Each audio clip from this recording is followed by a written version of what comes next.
Doodlebud here. I had a bunch of pens come across my desk in 2024. Which are the best in show? The top 10? Let's get started. So let me put these out of the way since it's none of the ones you can see in the top 10 list. And while I take it out, let me explain. Again, it doesn't mean these are the best pens. These are just ones that really stood out to me for one reason or another. I'll explain that reason to you. So let's just get started. It will be in no particular order until we get to the last couple. Then I will see if I can arrive at my number one picks. So first one is in this case, it's actually the Esterbrook Back to the Land, which is, I guess, like the new Esty. And this is in the quirky leaf. The first time I opened the box and checked out this pen, it just stood out to me. I absolutely love the color and the feel of it. The capping is a little bit different, a little bit softer with this model versus the regular Esty. The regular Esty is fine, but this one's just a little bit smoother. I like the feel of it, just how everything engages.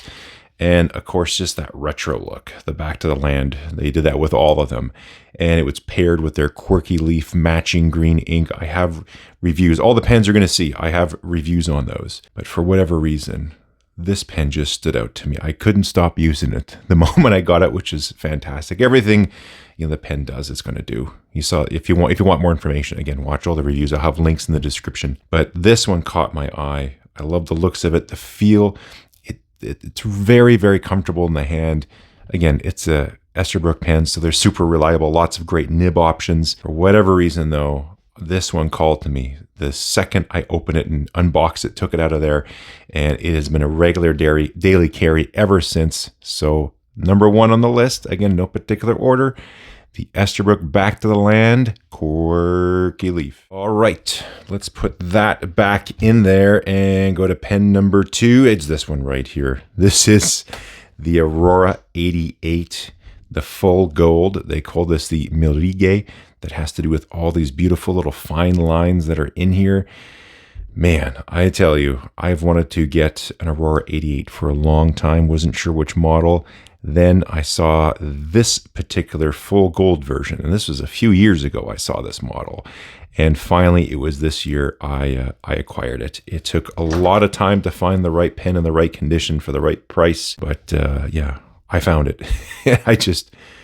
It's the classiest looking pen that I own. I mean, just look at this thing. You might not like gold pens, but with that black section, the ink window that's there, and the gold and the stripes and the gold nib, not to mention this has the long tine.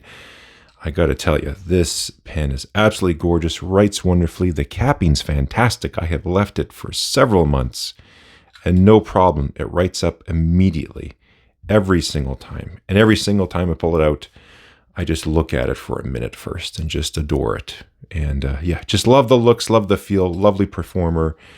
Fits in the hand, all that great stuff you want in a pen. But yeah, this one really does come down to looks, why it's on the list. Again, Aurora 88 Mirige. We'll tuck that one back in there and go to a different pen case. Let's move that out of the way and introduce my coveted two pen case. There are two pens in here. First one I will reveal, that is the Enso Bolt. Now, this is the original one in titanium, the first version that he released.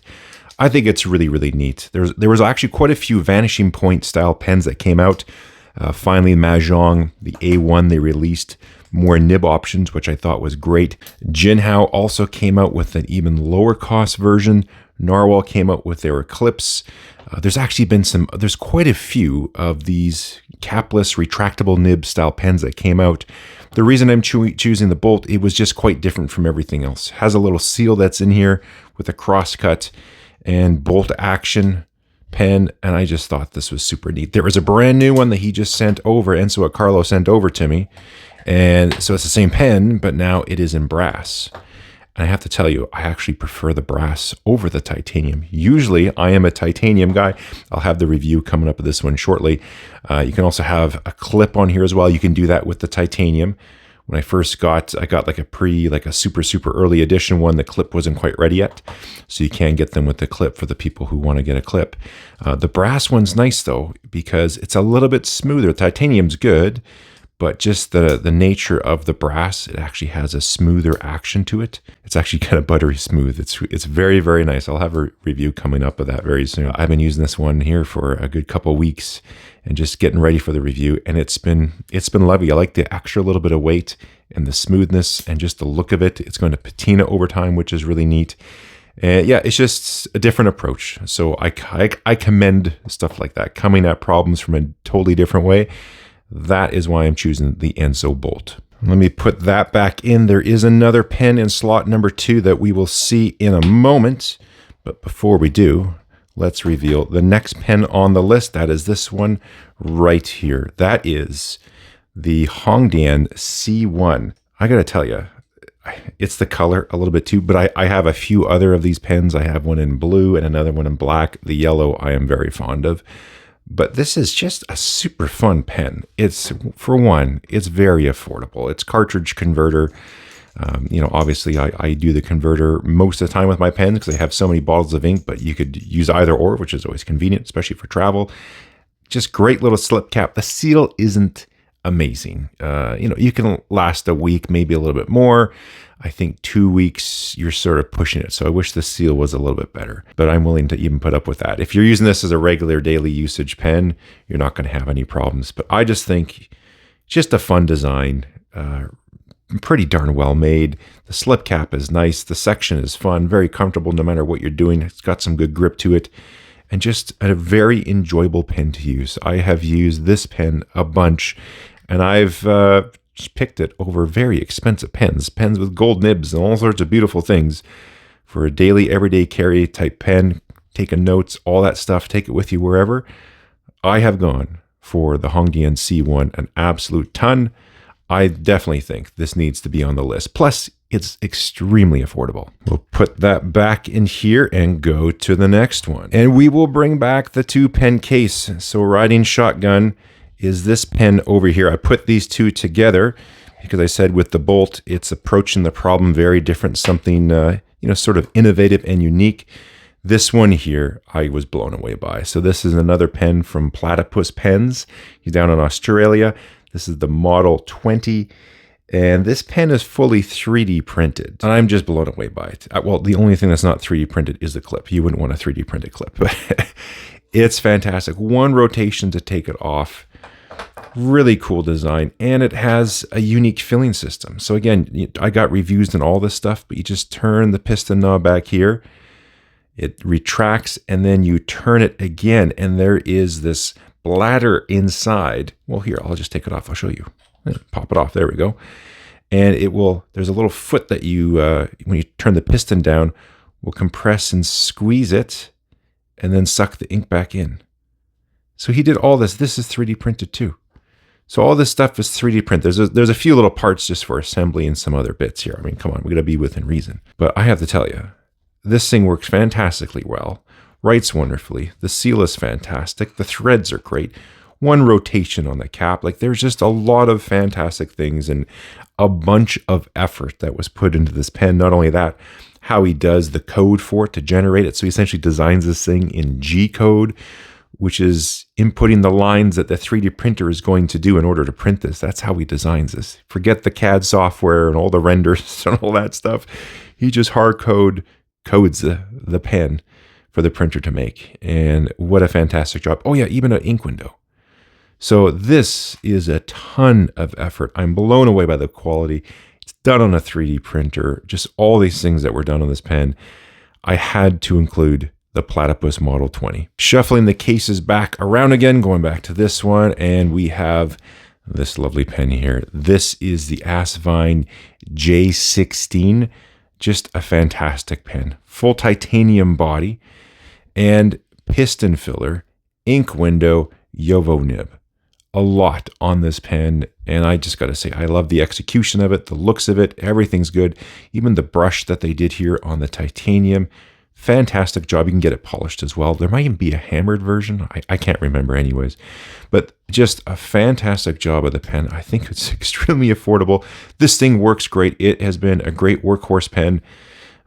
Posting for me is, it gets a little back heavy when you do it, but I'm running it like this. Classic shape. I mean, it looks like a lot of other cigar pens, whether it's a a Sailor 1911 or a Mont Blanc 146 or all the, a Pilot 823, all the pens that look like this. It's got that classic styling that a lot of people enjoy, but super affordable.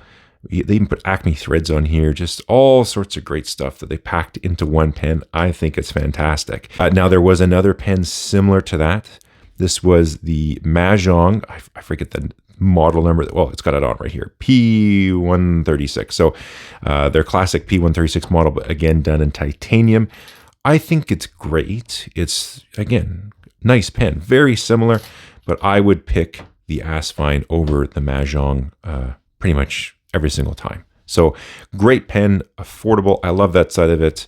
And just an overall wonderful performing pen. Let's put this back in the case because I'm going to pull out this one at the end. The Majohn V60 looks a heck of a lot like the Omas 360. I have an Omas 360. It took me a long time to acquire the pen. This is a fantastic job. Now, again, it'd be great if companies kind of don't copy styling.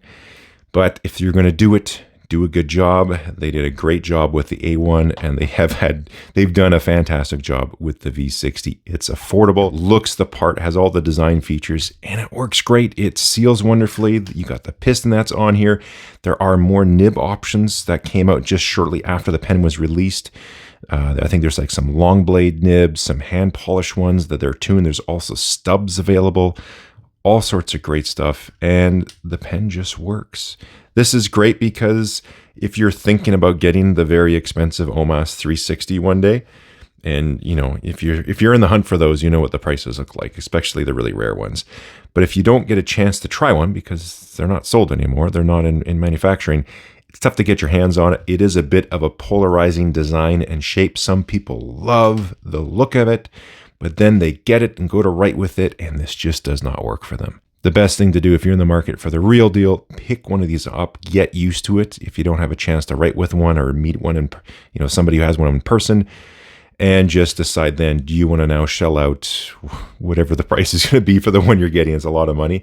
And then for the folks who are just like, I'm never going to spend that money on a real Omas, this is a great pen. So again, it'd be great if, they kind of come up with their own design. But if you're going to take the design cues directly from another existing pen, at least do a good job of it so it functions well. It'd be terrible if this pen didn't seal and the piston was junk and all sorts of stuff, and it was a janky kind of cap and all that stuff. None of those things. It seals wonderfully. The piston's good, writes well. Clip is fairly darn stiff, but other than that, I think they did a fantastic job with the Majohn V60. Let's put that one away and let's make some room because there's a case here in the back that's sliding in now, and these are from 5040. This is a new brand out of Ireland. I have the pocket pen review coming up very soon. I'm just waiting for something on that one, so keep your eyes peeled for the pocket pen. But this is the Titan model.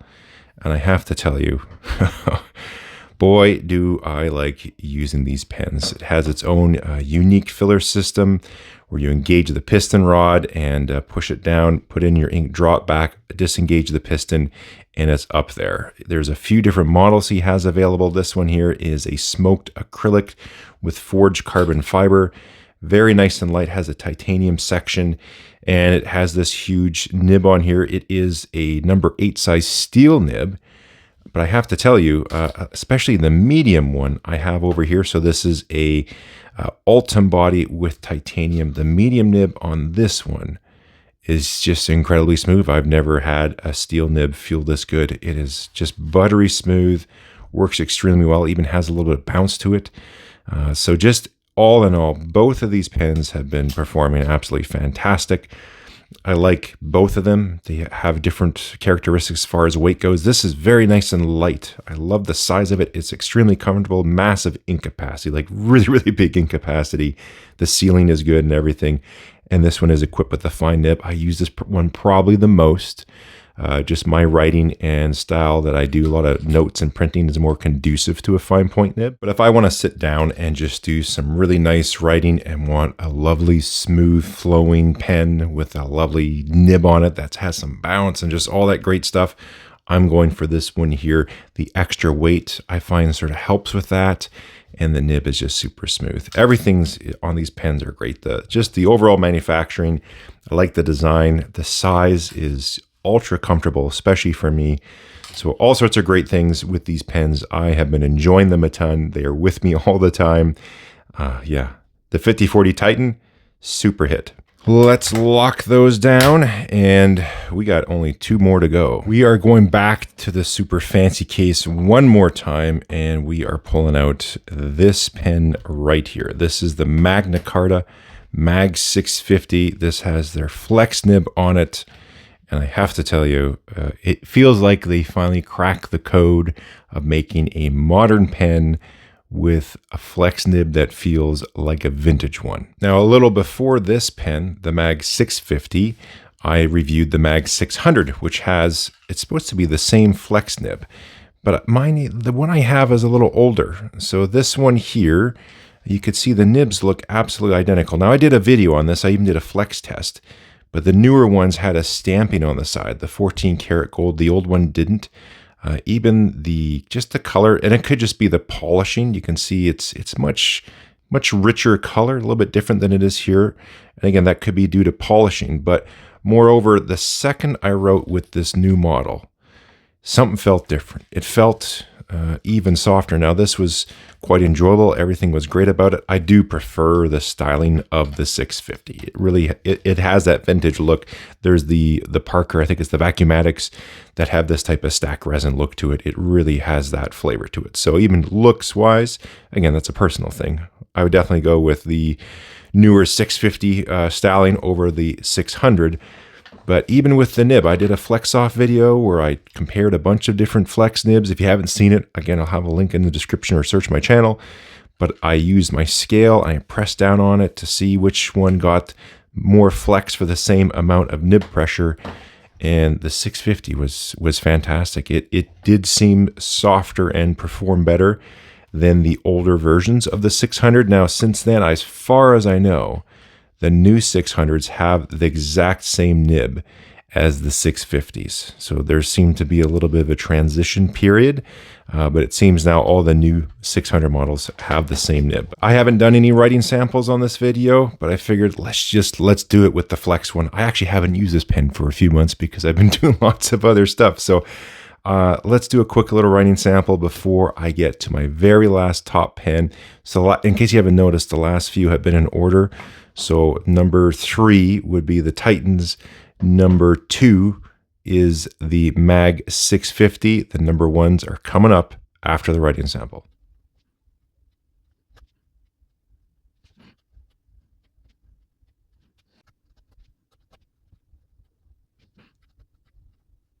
Okay, let's put this one back to reveal the number 1 pen from 2024. It's a bit of a cheat because it's a group of pens. Now again, the other pens were no particular order, but my top 3, the Titan from 5040, the Magna Carta Mag 650, and then Pelikans.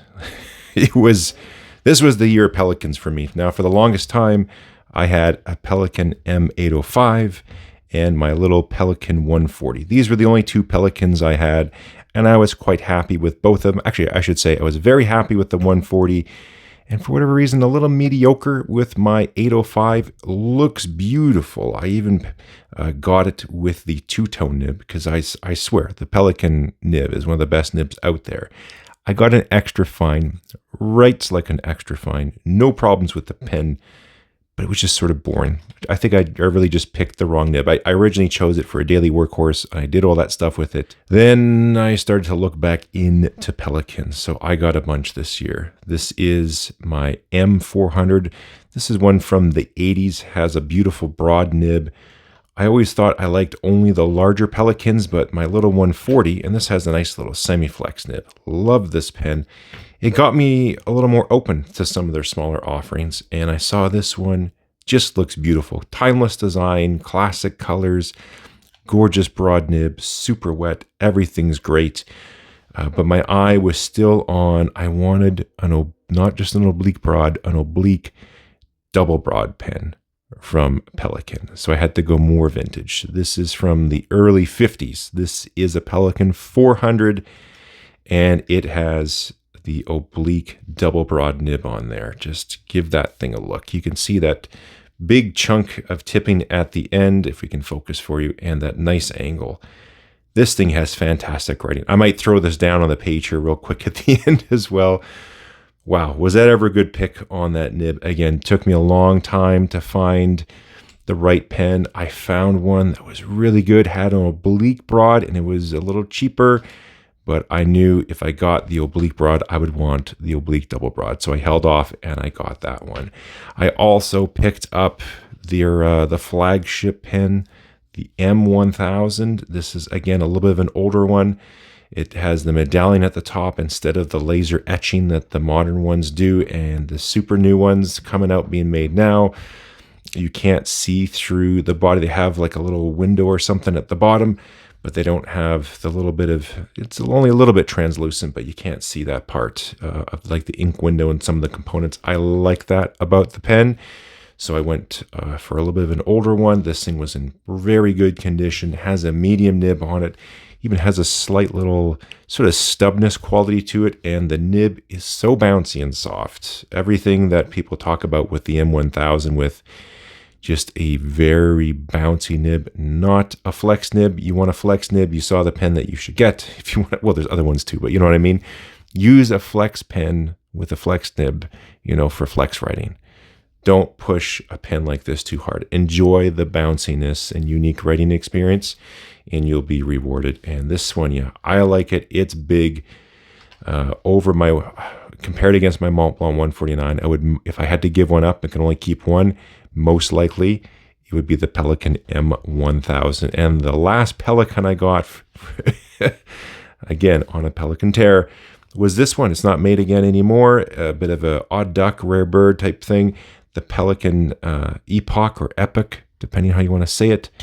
Slip cap, and just a weird looking sort of pen. It was around for a while, but I guess just didn't catch on, or else if it caught on and people liked it, they'd still make it, right? You don't discontinue a very popular product that works great and that you sell a bunch of. So this is a bit of an odd one, but really cool looking pen. It has a different filling system. There's a cartridge that's in here. It's a cartridge only, takes the long cartridge, and it goes in that way, and it's got like a little cradle that goes in. Again, I'm not going to do full reviews on this video. It would be insane.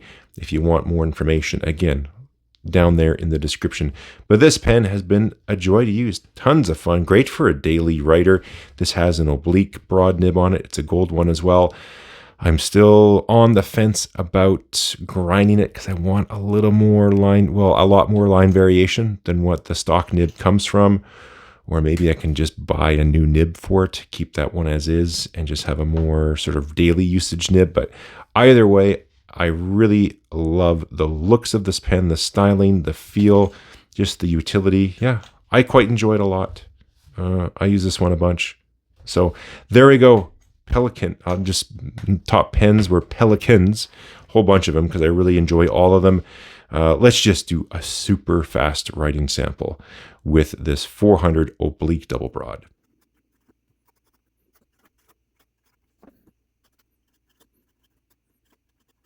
So there you have my top 10 pens from 2024. Lots of great pens came across my desk. Just because they weren't in this list doesn't mean they weren't great pens. I've had tons that were.